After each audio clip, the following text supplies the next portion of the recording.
Olá, hoje nós vamos falar sobre a saúde da boca e os bilhões de bactérias que a gente reproduz todos os dias e dá mole em relação à questão da saúde, da nossa negligência, e saber como a ciência vem aproveitando essas pesquisas relacionadas aos componentes da boca, o dente, o palato, a gengiva, cada uma de sua área de utilização. E hoje nós vamos fazer uma correlação disso numa importante descoberta na Universidade de Londres, na Inglaterra, para aplicar conosco. Para isso está conosco aqui no estúdio da TV Câmara, também que você que nos ouve pela Rádio Câmara no 93,9 FM. Vamos conversar com o especialista em periodontia, especialista em doenças de gengiva, para poder praticar mais fácil para você o uso da informação leiga, Eduardo Rolo. Eduardo, obrigado por você ter vindo conversar conosco aqui. Vou inverter o processo, embora a ansiedade chame naturalmente a atenção das pessoas e entender a relação entre dentina e Alzheimer, para chamar a atenção de quem está nos acompanhando desde a origem. A boca é um arsenal de informações do ponto de vista biológico humano.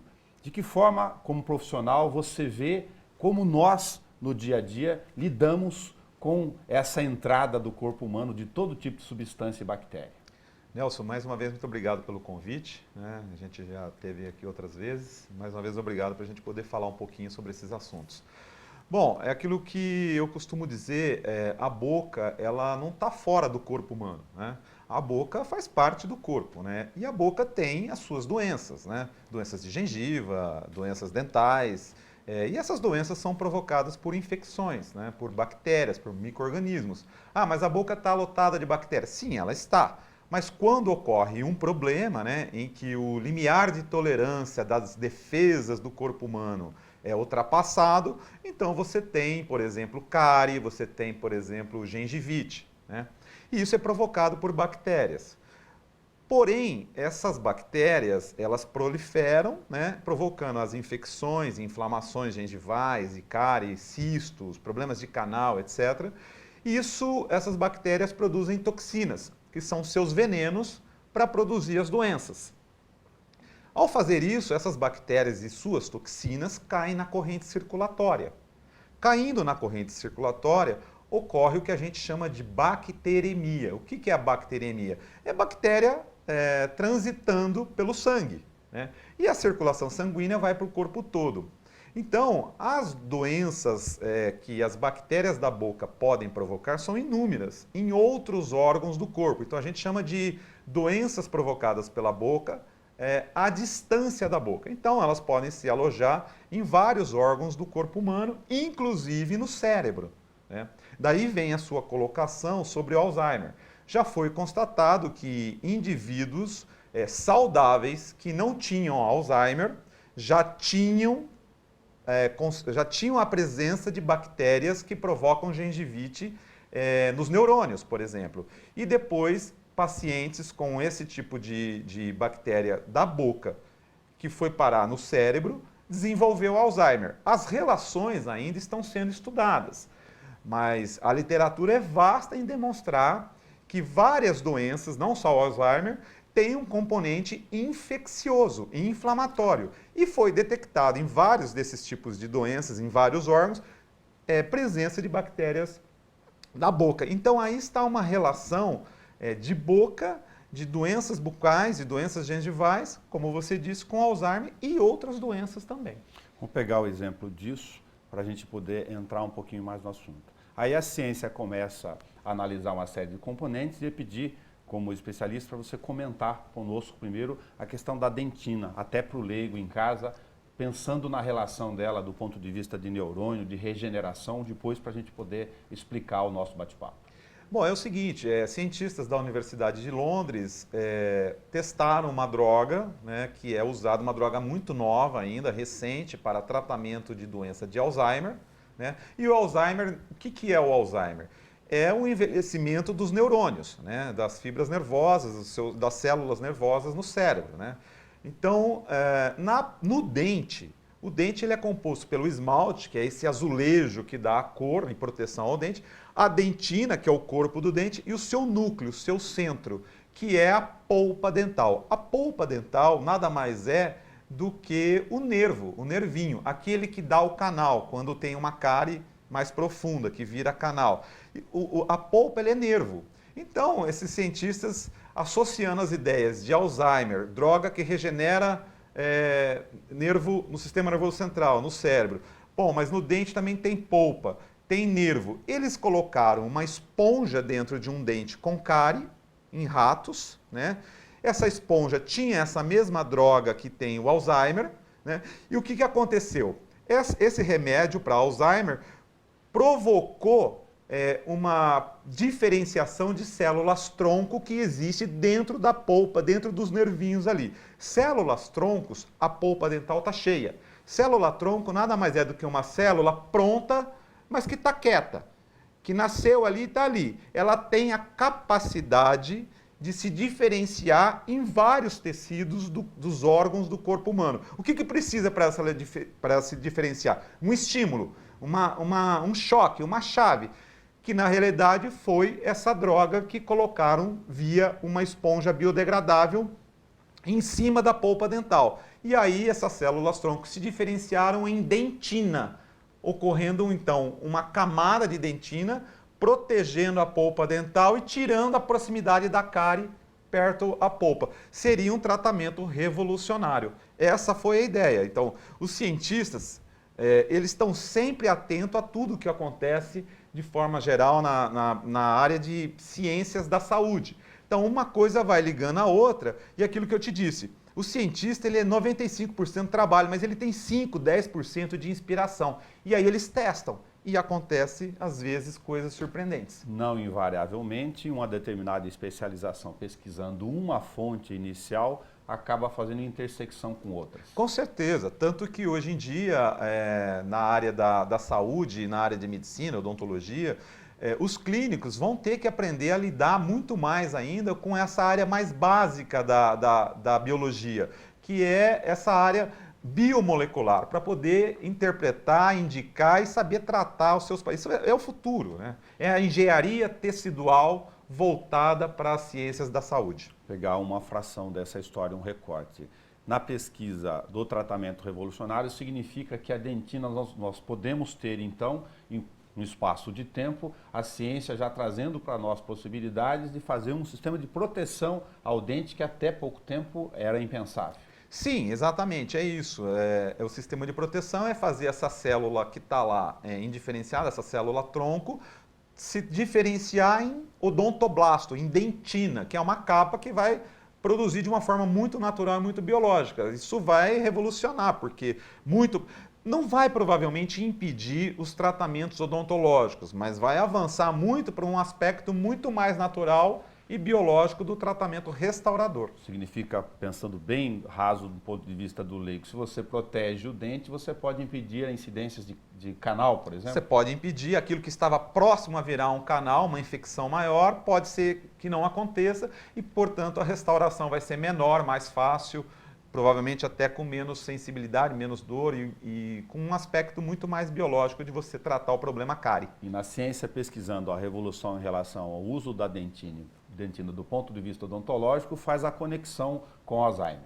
Sim, é isso. Na realidade, as coisas não é que você trata uma cárie e você resolve o Alzheimer. Não, não é isso. Claro. É simplesmente uma droga que era para tratar nervos com problema na doença de Alzheimer, também serviu para fazer a célula-tronco, né, criar outro tipo de célula. Ela poderia se diferenciar em nervinho, em nervo? Poderia. Né? Em neurônio? Poderia. Mas ali, essa célula-tronco, ela tem uma proximidade, um DNA para se diferenciar naquilo que está próximo à vida dela ali, que é dentina. E foi o que aconteceu.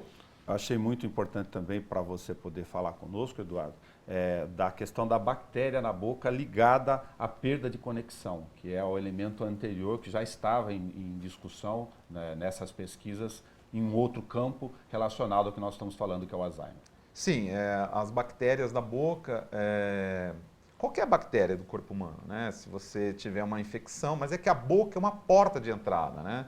Então, se você perde, por exemplo, o controle que é próprio do organismo para controlar essas bactérias na boca, elas podem provocar doenças. E aí elas caem na corrente sanguínea e vão para o cérebro, vão para a próstata, por exemplo, uma coisa interessante de se notar. e outros órgãos do corpo humano, artérias do coração, enfim. Por exemplo, uma coisa que eu me lembro agora, mulheres na fase pré-natal, para se engravidar, querem engravidar, e mulheres que estão com gengivite. É um risco enorme a gengivite provocar bebês de baixo peso, prematuros e, consequentemente, de baixo peso, por simplesmente a mulher ter uma gengivite. Então, assim, as coisas não são dissociadas, a boca não está dissociada dos outros órgãos do corpo humano. O que os liga? Tudo liga, mas a corrente sanguínea é a que faz essa conexão toda. Aí eu vou juntar nisso, na questão de serviço inevitável aqui, nós temos uma questão cultural, sobretudo e em maior escala, talvez, os homens, de cuidar da dor só quando ela aparece. Você está falando de uma questão que envolve uma série de relações ao longo da vida, de não ter mais como frescura, talvez a expressão direta seja essa mesmo, de comparecer pontualmente, permanentemente, com intervalos periódicos seguros no seu dentista. Não há dúvida, porque a gengivite, por exemplo, que é a minha área de atuação, as doenças da gengiva é uma das minhas áreas, ela é uma doença, ela é uma infecção, ela é uma inflamação e uma infecção. A gente chama de surda, ela não dói, ela não avisa, ela vai doer em estágios muito mais avançados. Só que ela é uma infecção de natureza crônica, de baixa intensidade, né? Só que essa baixa intensidade, ao longo de um tempo, ela está produzindo bactérias que estão caindo na corrente circulatória, né? Então, o leigo não tem condição de entender isso, só visitando os seus dentistas, né, para fazer a prevenção, né? Mas alguns sinais podem chamar a atenção. Por exemplo, mudança de cor da gengiva, sangramento espontâneo ao escovar, ao passar um fio dental, qualquer alteração de tamanho, de forma, se ela subiu, se ela desceu, se ela inchou, se ela mudou de cor, você tem que investigar. Por quê? Essas bactérias podem, por exemplo, cair na corrente circulatória, se alojar em artérias do coração, por exemplo. Ali elas fazem uma inflamaçãozinha na artéria, esse epitélio, essa parede da artéria incha, porque a inflamação provoca um inchaço. Se você tem colesterol um pouquinho, o colesterol vem, para, entope, e você tem então a doença aterosclerose, podendo provocar, por exemplo, um infarto. Só que você vai ter a consequência quantos anos depois que a gengivite já produziu esse problema. Então fica muito difícil relacionar, mas essas provas de que bactéria da boca provoca inflamação em artérias do coração existem. Como na questão do sintoma da próstata, do sistema Como da na próstata. questão do sistema da próstata, você encontra bactérias que estão relacionadas com inflamações e infecções na próstata. Depois o paciente desenvolve câncer de próstata. É provado que a doença da boca provocou o câncer de próstata? Não, mas é provado que a doença da boca provocou inflamação na próstata. Se tem relação, as coisas vão acontecer. Eu só lembro de uma coisa, demorou 50 anos para se provar que o fumo, que cigarro, provocava câncer. Sim. Então tem evidências aí, então o que a gente recomenda? Eu recomendo o seguinte, a grande ideia é, inflamação no corpo pode? Não, não pode. Então na boca também não pode. Então a prevenção para a sua saúde passa também pela prevenção da saúde bucal. Já que a gente falou de prevenção, me permitir usar aqui como um parêntese no nosso bate-papo a sua opinião sobre os enxaguantes. Aí colocando uma outra questão, os enxaguantes bucais, colocando uma outra questão cultural. Muita gente, eu conheço muitos colegas aqui, para colocar no nosso bate-papo para o leigo, que acha que fez o enxaguante, porque tem sensação, inclusive alguns ardem, né, à base de álcool, e já está tudo resolvido na boca. O que você diria a respeito? Não, não é verdade. Os enxaguatórios eles são um coadjuvante para a higienização, para a higiene e terapia bucal, né, mas que não substitui, em hipótese nenhuma, a escovação com pasta, com creme dental, fio dental e a complementação para o enxaguatório bucal. Hoje em dia a gente tem preferido usar sem álcool para você não ter o álcool circulando na boca, que poderia ser um problema relacionado a câncer bucal, etc. Então, os enxaguatórios sem álcool a gente tem preferido porque funcionam bem, mas eles não passam de 10, 15, no máximo 20% dentro da higienização da boca. Esse é o papel do enxaguatório. Evidentemente que em alguns casos ele é mais importante por pacientes que precisam, pacientes hospitalizados, pacientes com dificuldades motoras, ele tem algum outro aspecto, mas aí só o dentista pode definir qual é porque existem enxaguatórios mais antibióticos e enxaguatórios mais comuns do que outros. Para complementar a presença ou não do álcool aí com a questão de sensação, alguns são por ardência, né? A pessoa não se adapta com ele, faz alguma diferença do ponto de vista hoje de em dia, resultado? Não, os enxaguatórios sem álcool são suficientes para colaborar, mas eles não são a principal,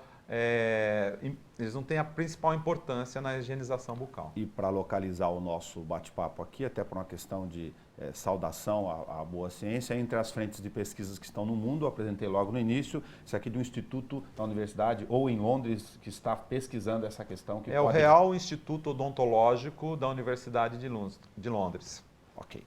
Eduardo, muito obrigado por você ter vindo explicar para a gente, conversar e transferir informação para quem está em casa. Nelson, eu agradeço muito mais uma vez a oportunidade de estar aqui conversando com vocês. Estou sempre à disposição de vocês para ajudar naquilo que for possível. Muito obrigado. Muito obrigado para você que conversou conosco, nos acompanhou também pela Rádio Câmara Bauru, pela 93,9 FM e nos canais 60.3 UHF Digital e o 10 da NET. Até o nosso próximo encontro.